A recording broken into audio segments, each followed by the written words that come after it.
KH. ಮುನಿಯಪ್ಪನವರು ವಹಿಸ್ಕೊಬೇಕಾಗ್ತದೆ, ಮತ್ತೆ ಎಲ್ಲರೂ ವಹಿಸ್ಕೊಬೇಕು. 7 ಸಾರಿ ಸಂಸದರಾಗಿ ಕೆಲಸ ಮಾಡಿರೋದು, ರಾಜ್ಯದಲ್ಲಿ ಇವತ್ತು ಕೂಡ ಮಂತ್ರಿ ಆಗಿದ್ದಾರೆ, ರಾಜ್ಯ ಸರ್ಕಾರದಲ್ಲಿ ಮಂತ್ರಿ ಇದ್ದಾರೆ. ಇಲ್ಲೂ ಕೂಡ ಅವರು 7 ಸಾರಿ MP ಅವರಾಗಿ ಕೇಂದ್ರದಲ್ಲಿ ಮಂತ್ರಿಗಳಾಗಿದ್ದಾರೆ. ಅವರು ಕೂಡ ನಾವು ಜವಾಬ್ದಾರಿ ಇಲ್ಲ ಅಂತ ಹೇಳೋಕ್ಕಾಗೋದಿಲ್ಲ. ಅವರು ನಾವು ಎಲ್ಲರೂ ಒಟ್ಟಿಗೆ ಸೇರಿ ಈ ಸೋಲನ್ನು ಒಪ್ಕೊಳ್ಳೇಬೇಕಾಗ್ತದೆ, ಮತ್ತೆ ಸರಿ ಮಾಡುತ್ತ ಜವಾಬ್ದಾರಿ ಕೂಡ ನಮ್ಮದೇ ಆಗುತ್ತೆ.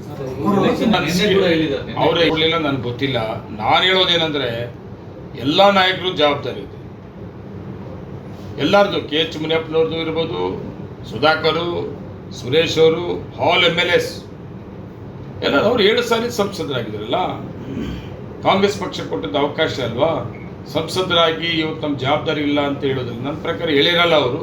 ಅದು ಹೇಳಿದರೆ ಅದು ನಾನು ತೀರ್ಮಾನ ತಗೊಂಡ ಆದ ಮೇಲೆ ಕೆ.ಎಚ್. ಮುನಿಯಪ್ಪಾಜಿಯವರು ಕೂಡ ಸಭೆಗಳಲ್ಲಿ ಭಾಗವಹಿಸಿದ್ದಾರೆ. ಗೌತಮ್ ಪರವಾಗಿ ಓಟ್ ಕೇಳಿದಾರಲ್ಲ ಅವರು. ನಾನು ಬರೋದೇ ಇಲ್ಲ ಕೋಲಾರಕ್ಕೆ, ಇಲ್ಲ ನನ್ನ ವಿರುದ್ಧವಾಗಿ ಟಿಕೆಟ್ ಕೊಟ್ಟಿದ್ದಾರೆ, ಇಲ್ಲ ನಮ್ಮ ಮನೆಯವರು ಟಿಕೆಟ್ ಕೊಡಲಿಲ್ಲ ಅಂತೇಳಿ ಬರದೇ ಇರಲಿಲ್ಲಲ್ಲ. ಅಪ್ಲಿಕೇಶನ್ ಹಾಕಕ್ಕೆ ಬಂದಿದ್ದಾರೆ, ರಾಹುಲ್ ಗಾಂಧಿ ಪ್ರೋಗ್ರಾಮ್ ಬಂದಿದ್ದಾರೆ, ಕೆಲವು ಸಭೆಗಳಲ್ಲಿ ಭಾಗವಹಿಸಿದಾರಲ್ಲ. ಯಾಕೆ, ಕಾರಣ ಏನು ಅನ್ನೋದ್ರ ಬಗ್ಗೆ ನಮ್ಮ ರಾಜ್ಯ ನಾಯಕರುಗಳು ಅದರ ಬಗ್ಗೆ ತೀರ್ಮಾನ ತಗೊಂತಾರೆ. ಕಾರಣ ಏನಿದೆ ಅಂದರೆ ಟೈಮ್ ಇದೆ, ಮೊನ್ನೆ ತಾನೇ ರಿಸಲ್ಟ್ ಬಂದಿದೆಯಲ್ಲ. ನಾಯಕರೆಲ್ಲ ಕೂತು ಅದು ಸರಿ ಮಾಡ್ಕೊಬೇಕಲ್ಲ, ಸರಿ ಕಾರಣ ಏನು ಹುಡುಕಬೇಕು, ಹುಡುಕಿ ಸರಿ ಮಾಡ್ಕೊಡುತ್ತೆ ಕೆಲಸ ಬೇಕಾದಷ್ಟು ಟೈಮ್ ಇದೆಯಲ್ಲ. ಬರೀ ನಾವು 1 ವರ್ಷ ಆಗಿದೆ ಸರ್ಕಾರ ಬಂದು, ಇನ್ನೂ 4 ವರ್ಷ ಇದೆ. ಆದರೂ ಕೂಡ ನಾವು 1 ಸೀಟಿದ್ದು 9 ಸೀಟ್ ಗೆದ್ದಿದ್ದೀವಿ. ದೇಶದಲ್ಲಿ ಇಲ್ಲ, ರಾಜ್ಯ ಸರ್ಕಾರ ಬಂದು 10 ತಿಂಗಳಾಗಿದೆ, ಪಾರ್ಲಿಮೆಂಟ್ ಎಲೆಕ್ಷನ್ 10 ತಿಂಗಳಾಗಿದ್ದು. ಆದರೂ ಕೂಡ 9 ಸೀಟನ್ನು ಕೊಟ್ಟಿದ್ದಾರೆ. ಸರ್ಕಾರ ವಿರುದ್ಧವಾಗಿ ಏನು 1 ಸೀಟ್ ಇದ್ದಿದ್ದು 1 ಸೀಟ್ ಕೊಡಲಿಲ್ಲ, ಇಲ್ಲ 0 ಮಾಡಲಿಲ್ಲ. 1ರಿಂದ 9 ಕೊಟ್ಟಿದ್ದಾರೆ, ವೋಟಿಂಗ್ ಪರ್ಸೆಂಟೇಜ್ ಕೊಟ್ಟಿದ್ದಾರೆ.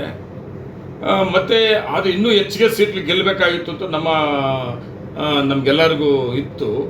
ಯಾಕೆ ಬರಲಿಲ್ಲ ಅನ್ನೋದ್ರ ಬಗ್ಗೆ ಸ್ವಲ್ಪ ಕೂತು ನಮ್ಮ ರಾಜ್ಯ ನಾಯಕರುಗಳು ಚರ್ಚೆ ಮಾಡಿ ಎಲ್ಲಿ ಡಿಫ್ರೆನ್ಸ್ ಆಗಿದೆ ಅದನ್ನು ಸರಿ ಮಾಡೋದಕ್ಕೆ ಮಾಡಬೇಕಾಗ್ತದೆ, ಮಾಡ್ತಾರೆ. ಎರಡೂ ಜಿಲ್ಲಾ ಮಂತ್ರಿಗಳು ಸುಧಾಕರ್ ಅವರು ಮತ್ತೆ ಸುರೇಶ್ ಅವರ ಸಹಕಾರದಿಂದ ನಮ್ಮ ಆಡಳಿತ ಮಂಡಳಿ ತಗೊಂಡಂಥ ತೀರ್ಮಾನಗಳಿಗೆ ಸರ್ಕಾರ ಸಹಕಾರ ಕೊಟ್ಟಿದ್ದರಿಂದ ಇವತ್ತು ಕರ್ನಾಟಕ ರಾಜ್ಯದ ಯಾವುದೇ ಯೂನಿಯನ್ ತಗೊಂಡದೆ ಅಂತ ತೀರ್ಮಾನಗಳು ನಾವು ತಗೊಂಡಿದ್ವಿ. ಹಾಲು ಉತ್ಪಾದಕರ ಪರವಾಗಿ ವಿಶೇಷವಾಗಿ ಸೋಲಾರ್ ಪ್ಲಾಂಟ್ ಒಂದು ಮಿಲ್ಕ್ ಯೂನಿಯನ್ ಇಂಡಿಯಾದಲ್ಲಿ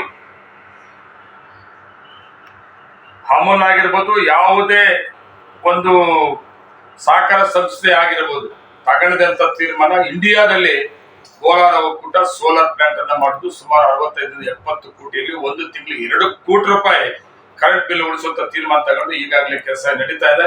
ನನ್ನ ಪ್ರಕಾರ 2 ತಿಂಗಳ ಫೈನಲ್ ಆಗ್ತಾ ಇದೆ. ಅದು ಸರ್ಕಾರ ಕೊಟ್ಟದ್ದು ಸಹಕಾರ. ದುಡ್ಡು ನಮಗೆ ಕೊಟ್ಟಿದ್ದು ಸರ್ಕಾರದಲ್ಲ, ಅದು ಸರ್ಕಾರ ಜಾಗ ಕೊಟ್ಟಿದ್ದು. ಆ ಪ್ಲಾಂಟ್ ಅನ್ನು ಮಾಡೋದಕ್ಕೆ ಸಹಕಾರವನ್ನ ಸರ್ಕಾರದಿಂದ ಕ್ಲಿಯರೆನ್ಸ್ ಕೊಟ್ಟಿದ್ದು ಮಾಡ್ಕೊಳ್ಳೋದಕ್ಕೆ. ಐಸ್ ಕ್ರೀಮ್ ಪ್ಲಾಂಟ್ ಅಷ್ಟೇ. ಐಸ್ ಕ್ರೀಮ್ ಪ್ಲಾಂಟ್ ನಮ್ಮ ಕೋಲಾರ ಒಕ್ಕೂಟಕ್ಕೆ ಯಾವುದೇ ನಂದಿನಿ ಪ್ರಾಡಕ್ಟ್ಸ್ ಲಾಭ ಬರುವಂತವ್ದು ಯಾವುದು ಕೋಲಾರ ಒಕ್ಕೂಟ ಬಂದಿಲ್ಲ, ಇತಿಹಾಸದಲ್ಲಿ ಬಂದಿಲ್ಲ. ಆದರೆ ನಮ್ಮ ಆಡಳಿತ ಮಂಡಳಿ, ನಾನು ಅಧ್ಯಕ್ಷ ಆದಮೇಲೆ ಸರ್ಕಾರ ಸಹಕಾರದಿಂದ ಐಸ್ ಕ್ರೀಮ್ ಪ್ಲಾಂಟ್ ಕೂಡ ಒಂದು ಚಿಂತಾಮಣಿಯಲ್ಲಿ ಪ್ರಾರಂಭ ಮಾಡಿದ್ರು. ವಿಶೇಷವಾಗಿ 220 ಕೋಟಿಯಲ್ಲಿ ಒಂದು ಹೊಸ ಟೆಕ್ನಾಲಜಿನಲ್ಲಿ ಒಂದು ಡೈರಿ ಕಟ್ತಾ ಇರೋದು ಇರ್ಬೋದು.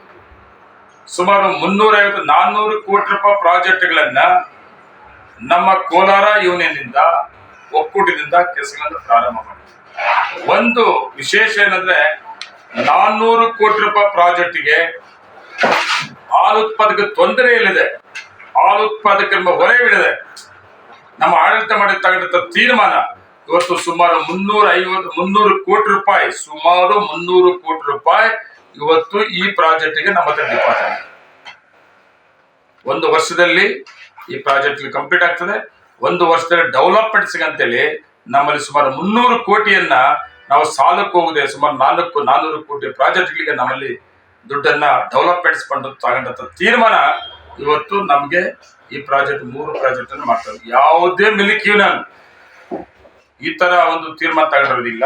ಅದ್ರ ಜೊತೆಯಲ್ಲಿ ನಮ್ಮ ಕರ್ನಾಟಕ ರಾಜ್ಯದಲ್ಲಿ ಎಲ್ಲ ಮಿಲ್ಕ್ ಯೂನಿಯನ್ಗಿಂತ ಹೆಚ್ಚಿಗೆ ಹಾಲ್ ರೇಟ್ ಕೊಡ್ತಾ ಇರೋದು ಯಾರಂದ್ರೆ ಕೋಲಾರ ಮಿಲ್ಕ್ ಯೂನಿಯನ್. ಅತಿ ಹೆಚ್ಚಿನ ಹಾಲ್ ರೇಟ್ ಅನ್ನ ಎಲ್ಲ ಮಿಲ್ಕ್ ಯೂನಿಯನ್ಗಿಂತ ಹೆಚ್ಚಿಗೆ ಹಾಲ್ ರೇಟ್ ಕೊಡ್ತಾ ಇರೋದು ನಾವು. ಇವಾಗ ಎಮ್ಮಿಕೆ ಗೋಲ್ಡನ್ ಡೈರಿ, ಸೋಲಾರ್ ಪ್ಲಾಂಟ್ ಮತ್ತೆ ಐಸ್ ಕ್ರೀಮ್ ನನ್ನ ಪ್ರಕಾರ 1 ವರ್ಷದಲ್ಲಿ ಕಂಪ್ಲೀಟ್ ವರ್ಕ್ ಆಗ್ತದೆ.